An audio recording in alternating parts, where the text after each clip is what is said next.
वैष्णव तू जया अवघी देवावरी माया नाही अनेक प्रमाण तण धन तृणजन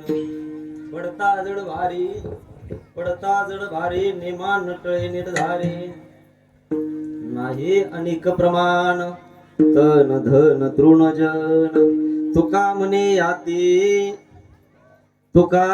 याती होका तयाची भलती नाही अनेक प्रमाण तन धन तृणजन समचरण सरोजम सांद्र नीलांबोदाभम जगननीत पाणी मंडन मंडनानाम तृण तुलसी माला कंधरम कंज नेत्रम सदेवलहासं विठ्ठलम चिंतयामि पांडुरंगा करो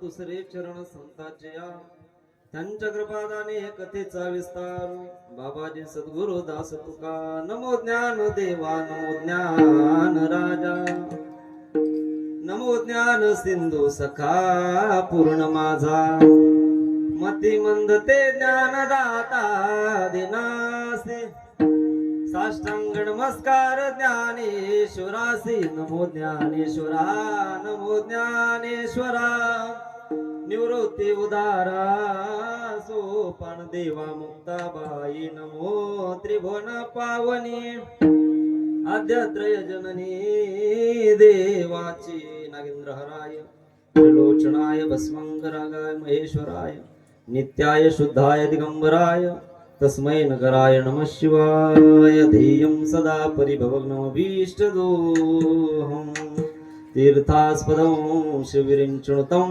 शरण्यं प्रत्यार्त्यं प्रणतपालभवाब्धिपूतं वन्दे महापुरुषते चरणारविन्द वंशे विभूषितकरा नवनीरदा भागपिताम्बरा दरुणबिम्बफलादरुष्ट्रा पूर्णेन्दु सुन्दर मुखादर विन्द नेत्रात् कृष्णात् परं किमपि तत्त्वमहं न जाने जय जय श्री राधा रमण जय जय नवल किशोर जय गोपी चित चोर प्रभु जय जय माखन चोर 16व्या शतकात एक तारा चमकलार माझे जाऊचे कोटी सिंह जन्मला घडविला महाराष्ट्र जेने सुखावली प्रजा परश्रीमाते समान होता माझा राजा थेंब थेंब रक्ताची आठवणे त्या मला हरे कधीच विसरणार नाही राजे नमन करण्या तुम्हाला रायगडी मंदिरी वसे माझा राजा चरणासी अर्पितो जन्म ही काया जगदीश्वरासी जोडली ज्याची ख्याती प्रथम वंदितो तुम्हा छत्रपती सेवे लागी सेवक झालो सेवे लागी सेवक झालो सेवे लागी सेवक झालो सेवे लागी सेवक झालो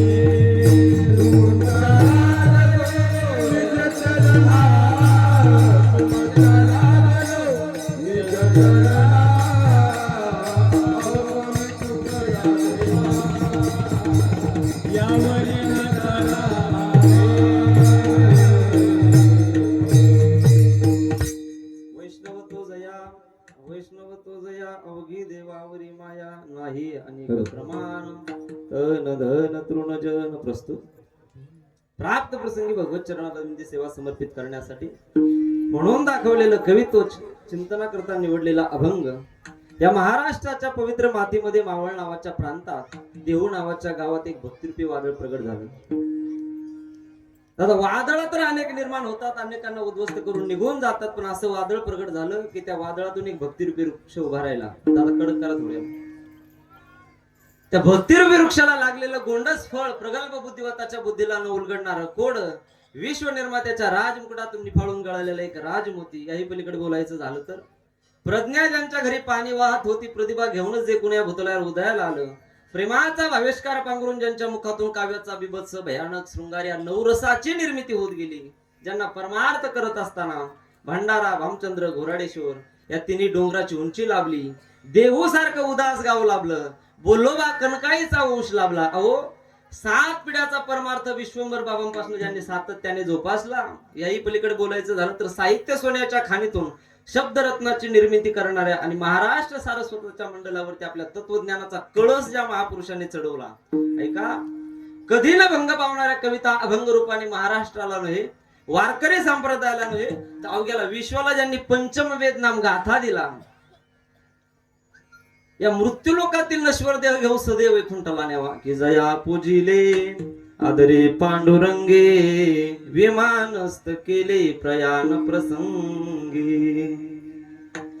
ज्यांच्या प्रयाणाला महाराज जगाच्या मालकाने उपस्थिती द्यावी असे श्रीमंत योगी जगद्गुरु तुकोबाराय यांचा 4 चरणाचा अभंग शिवीकरता निवडला. विठाला कोण तुकोबाराय? वैराग्याचा पुतळा, भक्तीचा जिव्हाळा, प्रेमाचा मळा आणि चैतन्याची चितकळा. ऐका, विठाला विठाला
मग सासूरवाडीला जावं. एवढं प्रेमाने आणले तर 5 मिनिटं ठेवतो बरं का. सेवेकरता अभंग तुकोबरायांचा निवडलाय. कोण तुकोबरा आहे का? वैराग्याचा पुतळा, भक्तीचा जिव्हाळा, प्रेमाचा मळा, चैतन्याची चितकळा. घरात नाही आण, घरात नाही दान, पोटात नाही आण, गावात नाही मान, पण चित्तात सदा समाधान. जगद्गुरु तुकोबरा आहे. घरात मोडकी खाट, गळकत ताट, पण शेवटी वैकुंठाची वाट, असा ज्यांचा परमार्थाचा थाट जगद्गुरु तुकोबरा आहे. विठाला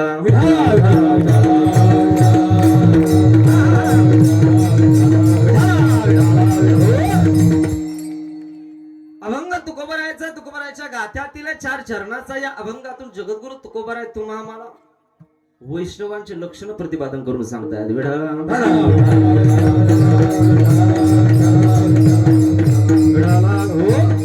चिंतनाला सुरुवात करण्या अगोदर वक्त्याचं कर्तव्य महाराज पर्यावरण नाही काय वक्त्याचं किम निमित्ताने कार्यक्रम तुम्हाला सर्वांना ज्ञात आहे. याच्यात जर टाइम गेला तर महाराज आपलं कीर्तन लांब नाही का. आपल्याला काय माहिती का, कमी बॉल मध्ये जास्त रन काढायचे. सुंदर असं महाराज नियोजन आहे. गोड वातावरण, जंगल में मंगल वातावरण आहे बरं का. इथं आल्याच्या नंतर दादा मला एक तुकोबरायचं प्रमाण आठवलं बरं का. उत्तम ते ठाव रम्य स्थळ, उत्तम ते ठाव रम्य जेथे आठवे ते स्वामीचे ते पाये, आठवे ते स्वामीचे ते पाये, आठवे ते स्वामीचे ते पाये. उत्तम ते ठाव रम्य स्थळ,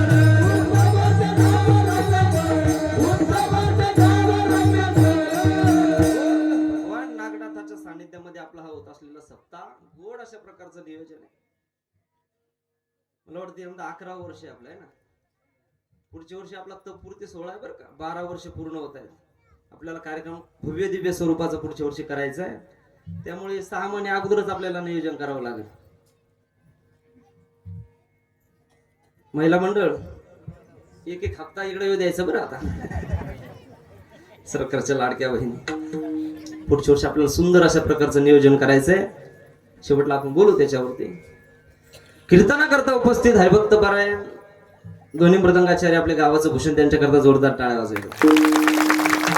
जननी जन्मभूमिष्य स्वर्गादपि घरी असे. आपल्या माणसाचा आपल्याला अभिमान असला पाहिजे, स्वाभिमान असला पाहिजे. आम्ही त्या नांदेड भागामध्ये जातो महाराज, तिकडे गायक वादक कोणीच भेटत नाही.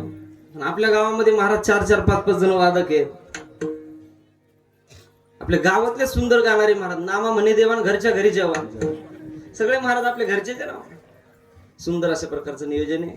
गाण्याकरता हरिभक्त पारायण संगीत विशारद संगीत अलंकार आमचे विष्णू महाराज आठवळे, त्यांनाही साष्टांग प्रणिपात करतो. त्याचबरोबर माऊली आहेत, आपले हरिभक्त पारायण तोडकर महाराज आहेत, शिवाजी महाराज आहेत, त्याचबरोबर लक्ष्मण महाराज आहेत. सगळ्यांच्या चरणी साष्टांग प्रणिपात. हरिभक्त पारायण आपले संजू महाराज असतील, आप्पा असतील, सगळ्यांचे भाऊ असतील, सगळ्यांच्या चरणी साष्टांग प्रणिपात करतो. त्याचबरोबर आपले मृदंगाचार्य बळीराम महाराज असतील, आपले माऊली असतील,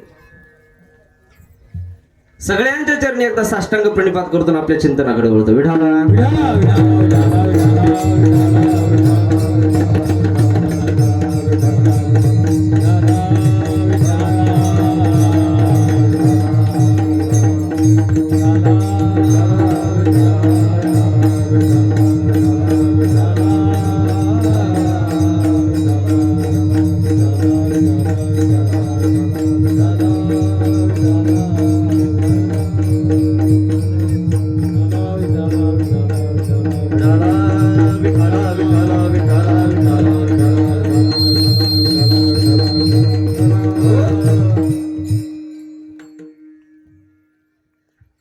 अभंग तुकोबारायचा चरणाचा या अभंगातून जगद्गुरु तुकोबाराय तुम्हाला वैष्णवांची लक्षणं प्रतिपादन करते. तुम्ही म्हणतात महाराज कीर्तन तर शिवरात्रीचे, तुम्ही वैष्णवांचं वर्णन करणार अभंग काय घेतला?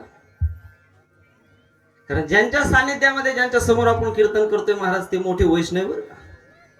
भागवतजी मध्ये असं वर्णन आहे, वैष्णवानाम यथा शंभो, भगवान भोले बाबा खूप मोठे वैष्णव आहेत.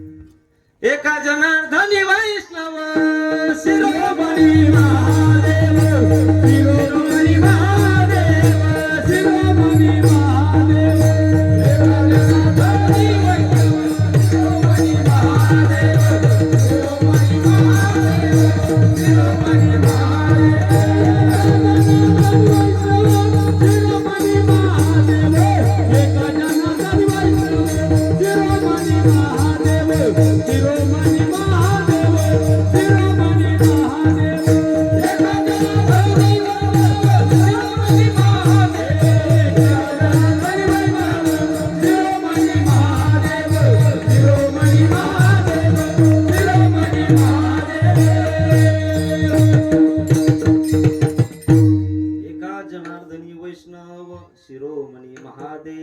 भगवान शिवजी हे वैष्णवांमधले शिरोमणी वैष्णव आहेत बरं का. एवढंच नाही, दुसरा अवतार त्यांचा कोणता आहे? रुद्रा 11वा अवतार हनुमंतरायाचा. मग याचा जर विचार केला तर नाथबाबा असं म्हणतात, योनी जन्मला मरकट तो वैष्णवा माझे अतिश्रेष्ठ, हनुमंते म्हणावया कनिष्ठ ऐसा पापिष्ट कोण आहे. भगवान शिवजींनी महाराज त्रेतायुगामध्ये हनुमंतरायाच्या रूपाने अवताराला आले. कोण? भगवान भोले बाबा. ते म्हणतात याला पुरावा, ध्वजस्तंभावरी वानरू तो मूर्तिमंत शंकरू सारथी शारंग धरू अर्जुन स्त्री. भगवान भोले बाबा हे वैष्णव आहे म्हणून म्हटलंय महाराज वैष्णवानाम यथा शंभू. भगवान भोले बाबा हे पंढरपूरचे वारकरी आहे महाराज. असं काकड्यात प्रमाणे रंभादिक नाचती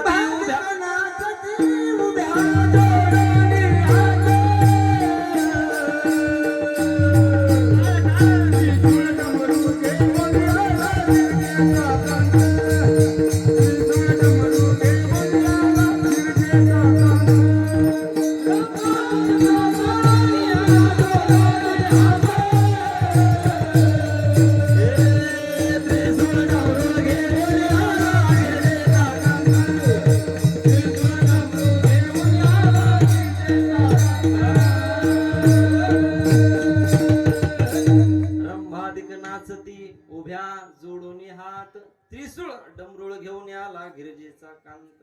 इथं नाम निर्देश केलेला नाही, पण त्रिशूळ डमरुळ आणि गिरिजेचा कांत. गिरिजा पार्वती माता. भगवान शिवजी हे पंढरपूरचे वारकरी महाराज. तुम्हाला जर असं जर कोणी जर प्रश्न केला महाराज पहिले वारकरी वैष्णव कोण, तर त्याचं उत्तर असे महाराज भगवान भोले बाबा. भगवान भोले बाबा हे पंढरपूरची वारी करायचे महाराज.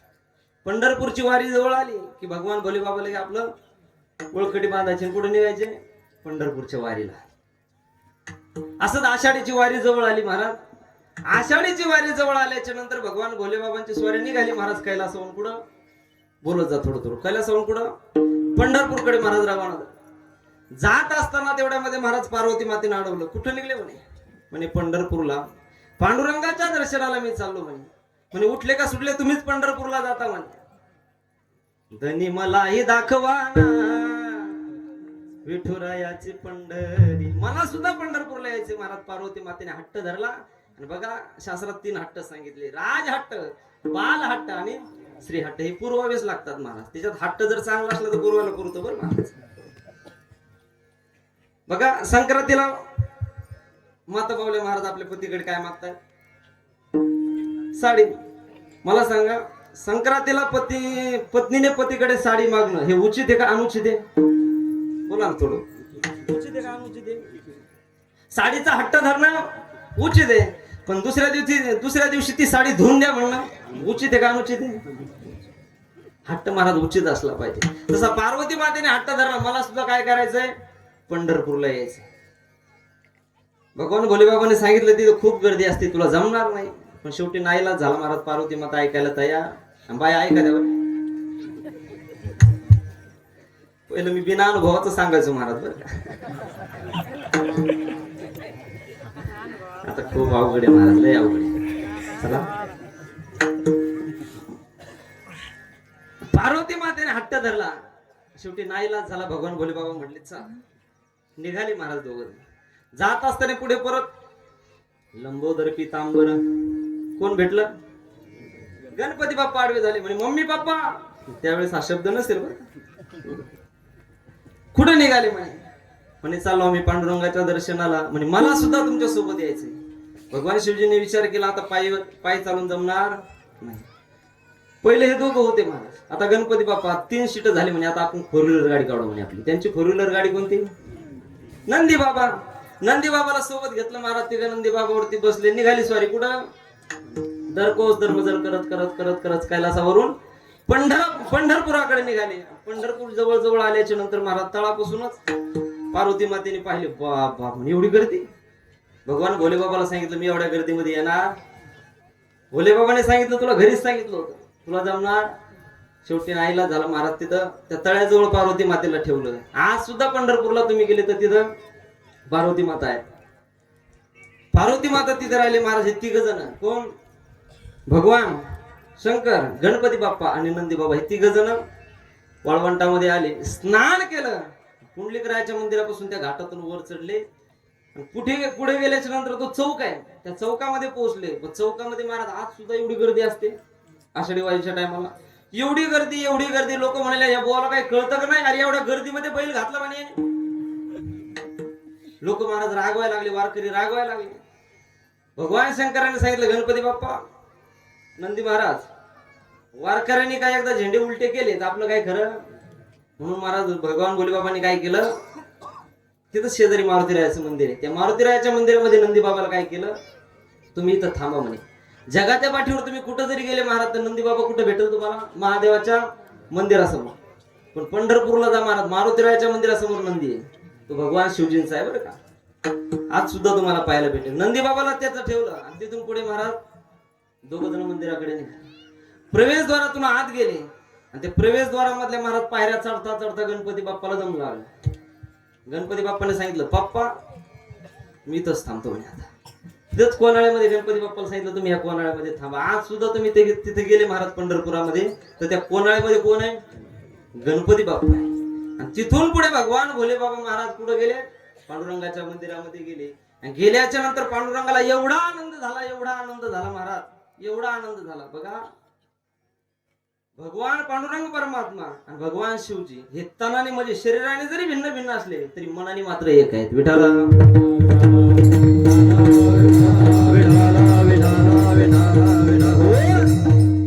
पांडुरंग परमात्म्याने महाराज शिवजींना उचललं नाही तर काय केलं, आपल्या डोक्यावरती धारण केलं. म्हणून तुम्ही महाराज पांडुरंगाची मूर्ती घ्या, छोटी घ्या नाही तर मोठी घ्या, डोक्यावरती कोण आहे?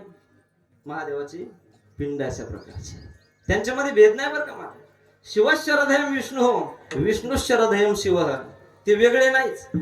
भगवान श्रीकृष्ण परमात्मा गीतेमध्ये विभूती योग सांगत असताना सांगतायत, या रुद्रांमध्ये शंकर मी आहे, रुद्रानाम शंकरश्चास्मी, मी म्हणजे कोण आहे? भगवान शिवजी. म्हणून हरी हरा भेद नाही नका गुरुवाद, एक एकाचे हृदय गोडी साखरेच्या ठाई. त्यांच्यामध्ये एवढं प्रेम आहे महाराज, एवढं प्रेम आहे. मला सांगा आई, साखरामधून गोडी साखर बाजूला करता येईल का? दुकानामध्ये तुम्ही साखर आणण्याकरता गेले, त्यांना म्हटले आम्हाला काय करा, 1 किलो गोडीच द्या, देता येईल का? त्याच्याकरता काय घ्यावी लागेल? साखर घ्यावी लागेल. तसे महाराज हे गोडी साखरेच्या ठाई ते भिन्न नाहीच आहे, दिसायला भिन्न आहे फक्त, पण असायला कसे एक आहे. म्हणून हरी हरा भेद नाही नका करू वाद, एक एकाचे हृदय गोडी साखरेच्या ठाई. आपल्या वारकरी संप्रदायाची सुरुवात जर कुणी केली असेल तर आपण म्हणत असतो, कुणी? ज्ञानदेवे रचिला पाय. ज्ञानोबारांनी काय केला? पाय रचला. पण आपल्या वारकरी संप्रदायाचं मूळ जर कुठं असेल महाराज तर आदिनाथ उमा बीज प्रगटले आणि मच्छिंद्र आदले सहज स्थिती. भगवान भोले बाबापासून सुरुवात आहे बरं वारकरी संप्रदायाची. आदिनाथ उमा बीज प्रगटले. पार्वती मातेने हट्ट धरला, ते तुमचं ते ज्ञान जे म्हणतात ना ते आम्हाला तुम्ही एकदा सांगा म्हणे. भगवान भोले बाबा म्हणले सांगू ज्या वेळेस वेळ येईल त्या टायमाला, बघू लांब बोलू महाराज भोले बाबाने. पण पार्वती माता ऐकायला तयार. पार्वती माता ऐकायला तयार आणि शेवटी मग आईला झाला म्हणे, तुला एक काम कर म्हणे, आता तू सकाळी महाराज त्यांनी काय केलं, 5 वाजता उठवलं. कुणाला? पार्वती माताने. भोले बाबांनी 5 वाजता उठवलं आणि कुठे नेलं माहितीये? समुद्राच्या पलीकडे, शिरसिंधूच्या पहिलं तिरी, शक्तीची कर्ण कुहरी ज्ञानोबा वर्णन करतायत. समुद्राच्या पलीकडे गेलं, तिथं झाडं झुडपं काहीच अशा प्रकारचं नाही, पशु पक्षी कोणी अशा प्रकारचं नाही. तिथं नेलं आणि भगवान शिवजींनी काय केलं माहितीये? शक्तीची कर्ण कुहरी. शक्ती म्हणजे पार्वती माता, कर्ण म्हणजे कान. पार्वतीच्या कानामध्ये काय सांगितलं? ज्ञान सांगितलं. पण ज्ञान महाराज लवकर पचतं का? ज्ञान पचत नाही महाराज, ज्ञान जड आहे, ज्ञान पचत नाही, त्याला अधिकार लागतो. विवेक वैराग्य शबादी षटक यांनी युक्त असा मनुष्य लागतो. कशा करता? ज्ञानाला अधिकारी पाहिजे. पार्वती मातेला ज्ञान सांगायला लागले पण महाराज पार्वती मातेला हे ज्ञान पचलं. पार्वती मातेला झोप लागली. भगवान विष्णूने विचार केला, भगवान भोले बाबा तर डोळे झाकून ज्ञान सांगतायत, मग हे व्हायला गेलं नाही पाहिजे. म्हणून भगवान विष्णूंनी काय केलं? सूक्ष्म रूप धारण केलं आणि त्या समुद्रामध्ये एका माशाच्या पोटामध्ये जाऊन बसले.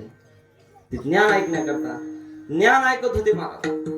पार्वती मातेला तर झोप लागली. भगवान शिवजी ज्ञान सांगतायत. ज्यावेळेस ज्ञान सांगून पूर्ण झालं भगवान भोलेबाबाने डोळे उघडले तर पार्वती झोपलेली दिसली. पार्वती माता झोपलेली. भगवान भोलेबाबा विचार करतायत, पार्वती माता जर झोपलेली आहे तर माझ्या हुंकारा कोण देत होतो म्हणे. हुंकारा कोण देत होता असं विचार केला. महाराज ध्यान लावलं, पाहिलं महाराज अंतकरण दृष्टीने.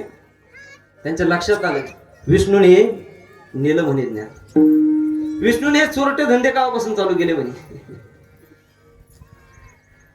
परत विचार केला म्हणजे अरे ज्ञान वायाला जाऊ नये म्हणून भगवान विष्णूने काय केलं, ते ग्रहण अशा प्रकारचं केलं. आणि एक असं आहे बघा, ज्ञानोबराय म्हणतात ज्ञान आल्याच्या नंतर माणसाला काय होतो, अभिमान होतो, घमंड येतो. ज्ञान आल्याच्या नंतर माणसाला अहंकार येतो. आणि महाराज भगवान विष्णू कोणाच्या पोटामध्ये, माणसाच्या पोटामध्ये ज्ञान ऐकलं. ज्ञान ऐकल्याच्या नंतर महाराज ज्ञान झाल्याच्या नंतर पोट फाडूनच बाहेर आले. आता पोट फाडल्याच्या नंतर माणसा जिवंत राहिला असेल का? तेच मच्छिंद्र रूपाने बरं का. आदिनाथ गुरु सकळ शिजांचा आणि मच्छिंद्रदयाचा मुख्य शिष्य मच्छिंद्राच्या रूपाने महाराज काय बाहेर आले. आल्याच्या नंतर महाराज माशाने विचार केला, माझं पोट फाडलं. माशाला राग आला महाराज. आणि ते मासा नुसता वाट पाहू लागला. त्याला थोडा यायला उशीर झाला. ते पंढरपूरला आला. कोण? ते पोट फाडलेला मासा. कोणी पोट फाडलं होतं? विष्णूने. पोट फाडलेला मासा महाराज पंढरपूरला आला. पंढरपूरला येऊन महाराज त्याला ते दिसला पोट फाडणार. कोण? विष्णू. धरले महाराज कान म्हणून मकर कुंडली तळपती श्रवणी. भगवान परमात्म्याची कुंडल कशाची आहेत? माशाची. मकर कुंडली. त्यांनी कानच धरला. मग पोट फाडतो का म्हणे. विषय लांबण आपला आहे का. भगवान भोले बाबांकडून ते ज्ञान कोणाकडे आलं? विष्णू भगवंताकडे आलं. विष्णू भगवंत मच्छिंद्र रूपामध्ये बरं का. आणि ते ज्ञान नंतर कुणाकडे गेलं? मच्छिंद्राने बोध गोरक्षासी केला. गोरक्ष कुणाचा अवतार? भगवान शंकराचा अवतार. कारण विष्णूकडे ज्ञान आलं. महादेवाने विचार केला यांनी ज्ञान घेतलंय, जसं फुकट फाकट घेतलं तसं फुकट देतो का भाऊ.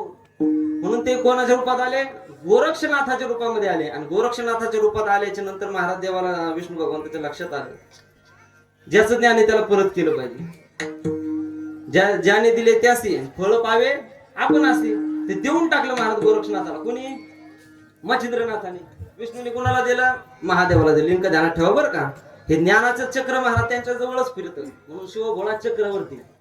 हे ज्ञानाचं जे चक्र आहे ना त्या दोघांच्या सभोवती फिरतं बरं का. ऐका, गोरक्षनाथाला ज्ञान दिलं आणि गोरक्षनाथाने महाराज काय केलं, ज्ञान घेतलं आणि असं थोडं पुढे गेले. काय मनात आलं कोण? परत फिरले माग.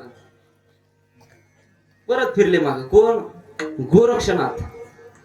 परत फिरले. मोठे माणसं कसे असतील महाराज, हुकीवर काम असतं त्याचं, मनाला वाटतं तसं. पुढे गेले आणि वापस फिरले. कुणाला दिलं परत ज्ञान येऊन? गहिनीनाथाला दिलं. गहिनीनाथ कोणाचा अवतार? ऐका, मच्छिंद्रनाथ विष्णूचा अवतार. मच्छिंद्राने बोध गोरक्षासी केला. गोरक्षनाथ शंकराचा अवतार. गोरक्षनाथाने कोणाला सांगितलं? आदिनाथ गुरु सकळ शिजांचा. मच्छिंद्रदयाचा मुख्य शिष्य. मच्छिंद्राने बोध गोरक्ष वळाला ओढून आले गहिनी प्रती. गहिनीनाथाकडे आले. गहिनीनाथाने महाराज काय केलं, ते ज्ञान त्यांच्याकडे ठेवलं. आणि बरेच दिवस वाट पाहिली महाराज गहिनीनाथाने. बरेच दिवस वाट पाहिली. पण भगवान शिवजी काय यायला तयार. गहिनीनाथाने म्हणजे विष्णूने दोन अवतार धारण केले. एक वाघाचा आणि दुसरा गहिनीनाथ गुफेमध्ये जाऊन बसले आणि एक वाघाचा अवतार धारण केला. ज्या वेळेस ही परिक्रमा करत होते महाराज, कोण? निवृत्ती ज्ञानदेव, सोपान मुक्ताबाई आणि त्यांचे आई वडील, हे 5-6 जण महाराज परिक्रमा करत होते. त्यावेळेस 5 जणांना दिलं सोडून महाराज. निवृत्तीनाथाच्या पाठीमागे विष्णू रूपी वाघ लागला. कुणाच्या मागे? भगवान भोले बाबा म्हणजे निवृत्तीनाथ. निवृत्तीनाथ कुणाचा अवतार आहे? सदाशिवाचा स्वामी निवृत्तीदातार. निवृत्तीनाथाला महाराज कुठे नेलं? गुहेमध्ये नेलं. ते ज्ञान परत देऊन टाकलं. निवृत्तीनाथाने कुणाला दिलं? ज्ञानदेवे सार ज्ञानोबाराला ज्ञान सांगितलं.